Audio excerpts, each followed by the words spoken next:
राघव राघव ने जस्ट अभी अपनी एग्ज़ाम कंप्लीट की थी। उसने अच्छा स्कोर भी किया। जैसे कि बहुत से लोग महाराष्ट्र में मालूम ही होगा कि इंजीनियरिंग के लिए एक एग्ज़ाम देनी होती है, सीईटी। वैसे उसने ही एक सीईटी एग्ज़ाम दी। उसने वो क्रैक भी की और उसे अपना मन पसंदीदा कॉलेज भी मिल गया। हालांकि वो कॉलेज थोड़ा उसके घर से काफ़ी दूर था, लेकिन उसकी मन पसंदीदा स्ट्रीम भी थी। उसके कारण उसे लगा कि ठीक है, चलो ले ही लेते हैं। लेकिन उसके घर के हालात इतने अच्छे नहीं थे। उसके घर वाले बोले कि हम तुम्हें एडमिशन तो करा देंगे, लेकिन बहुत सारी चीज़ें तुम्हें खुद से मैनेज करनी पड़ेगी। हालांकि फिर भी राघव ने ठान लिया कि मुझे एडमिशन तो करना ही। उसने एडमिशन भी कर ली। वो हॉस्टल की फीस नहीं चुका पा रहा था, मतलब कि उसके फाइनेंशियल इशू के कारण। लेकिन उसने बाजू में ही उसे एक अच्छी रूम मिल गई। उस रूम के साथ साथ उसे दो नए रूम पार्टनर भी मिल गए। तो उसे अभी अकेला नहीं रहना पड़ रहा था। उसका दिल में एक अच्छा एक आनंद भी था कि यार चलो, दोस्त भी मिल गए, दोस्त भी बन गए, रूम पार्टनर भी बन गए। अभी मुझे मुझे मेरा खर्चा निकालना होगा। उसने सोचा कि उसके मामा का गांव तो पास में ही है, तो उसके मामा के पास एक रिक्शा थी। उसने क्या किया, वो रिक्शा, उसने सोचा कि मामा तो के पास तो पड़ी हुई, मैं काम कर लेता हूँ, मैं वो रिक्शा ले लेता हूँ। हर रोज रात को 2-3 घंटे भी अगर चला लूंगा तो मेरे निजी खर्चे तो निकल ही जाएंगे। उसने वही किया। मामा से उसने रिक्शा मंगवा ली और अपनी सवारी रात को शुरू कर। हुआ यूं कि उसका रोज का चल रहा था। वो कॉलेज से आता था, थकता नहीं था, अच्छे एनर्जी के साथ रिक्शा चलाता था। उसके दोस्त भी उसको सपोर्ट करते थे, कभी उसे नीचा नहीं दिखाते, सपोर्ट करते।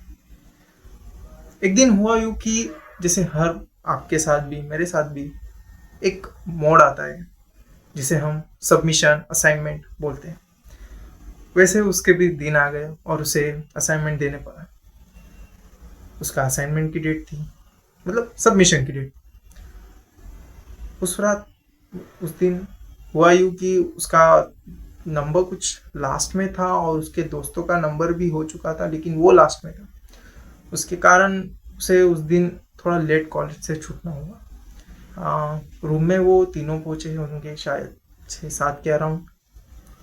लेकिन तब भी उसके दिल में एक चीज़ थी, मुझे आज भी जाना है यार। आज लेट हुआ फिर भी चलेगा, मैं मेरा काम नहीं छोड़ूंगा। उसके दोस्त ने बोला कि यार चलो यार, वो बाद में देखेंगे, तू पहले खाना तो खा ले, खाना तो खा ले। खाना खाते खाते उसका मन भी नहीं लग रहा, तो उसने एक दो रोटियां खाई और बोला कि चलो यार, अभी मैं निकलता हूँ। उसमें से एक दोस्त ने उसको टोका, कहा, राघव, आज के दिन तू तू रह नहीं दे।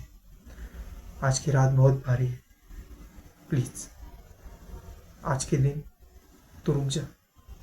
राघव ने कहा, यार क्या बोल रहे हो, क्या भारी और क्या है, मतलब मुझे समझा नहीं। दूसरे दोस्त ने कहा, हाँ यार क्या बोल रहे हो, मतलब थोड़ा क्लियर बोलो यार। उस दोस्त ने कहा, आज की रात भारी है, यानी आज 14 की रात है। ऐसा बोलते हैं कि आज रात तक ज़्यादा देर तक बाहर नहीं रहना चाहिए।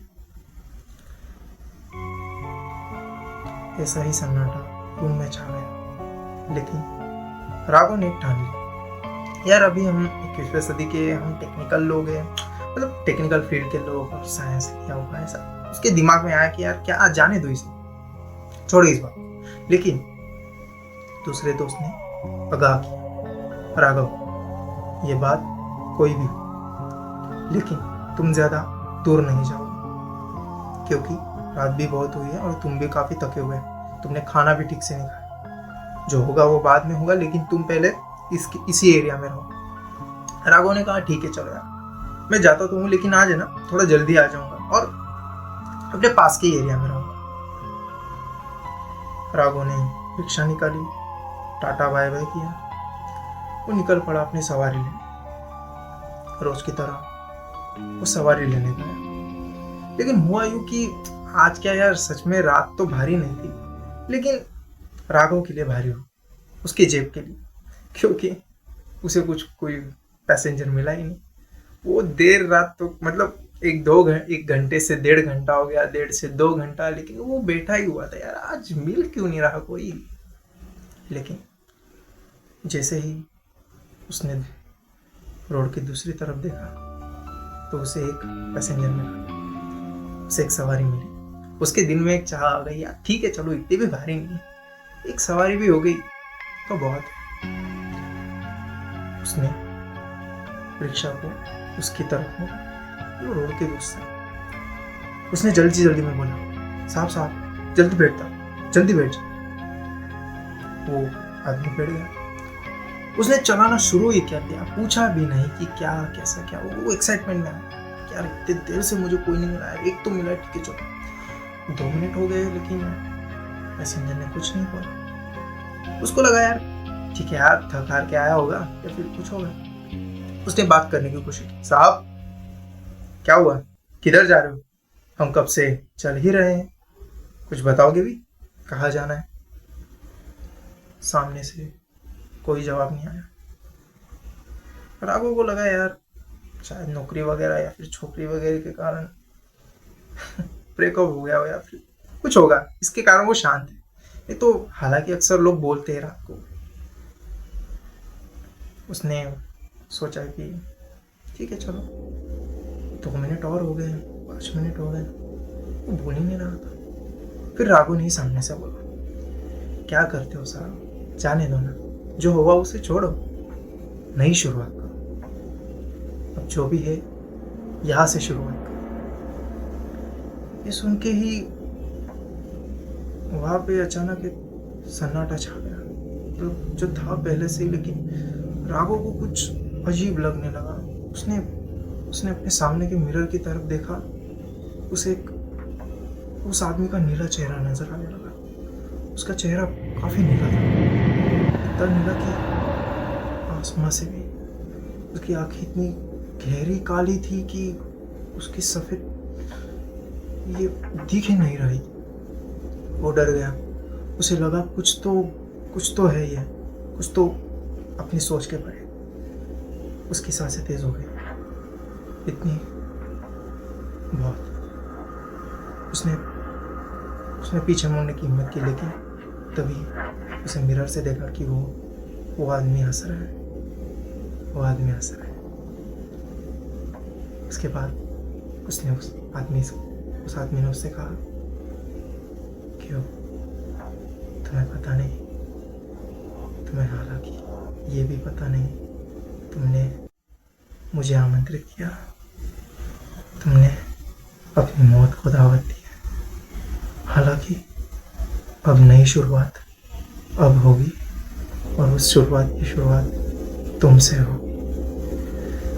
ये सुन के राघव के पसीने छूटने लगे, इतने कि वो चिल्लाने लगा। वो उसे जितना जो भगवान के नाम आए याद है, उसने चिल्लाना शुरू किया, यार जय श्री राम, जय राम, जय राम, जय राम, जय राम करके कुछ चिल्लाने लगा। इतना चिल्लाने लगा कि उसकी आँख खुली तो वो अपने बेड पे था। उसको लगा यार ये क्या सपना था यार।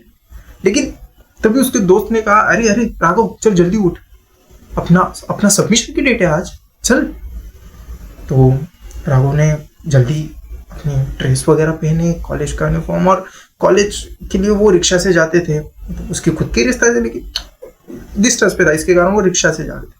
तो वो जल्दी तैयार हो गया और वो रिक्शा स्टॉप होते वहां पे वेट करने लगा। वो बैठ गया। रिक्शा वाले तो निकालते नहीं है, वो बोले कि 2-3 सवारी आने के बाद निकलते हैं। तब तक वो बैठा हुआ था। उसने अपना फोन निकाला और उसके फोन में उसे एक रिफ्लेक्शन दिखा। वो रिफ्लेक्शन उसे बहुत जाना पहचाना। उसने देखा ये तो वही आदमी है जो मुझे मेरे सपने में नजर आया। उसके पसीने छूटने लगे। उसने उस आदमी की तरफ मुड़ के देखा। उस आदमी ने एक स्माइल की और कहा, कैसी है नई शुरुआत। ये थी मेरी कहानी, और ये मेरी पहली कहानी है। और मैं चाहता हूँ कि आप थोड़ा सपोर्ट दिखाए, कुछ कमेंट्स वगैरह करें। हालांकि मुझे पता चले कि कैसी है ये कहानी, कैसी आपको पसंद आई, और ऐसी और भी क्रीपी हॉरर, थोड़ी सी डरावनी कहानी मैं लाता रहूँगा। तब तक के लिए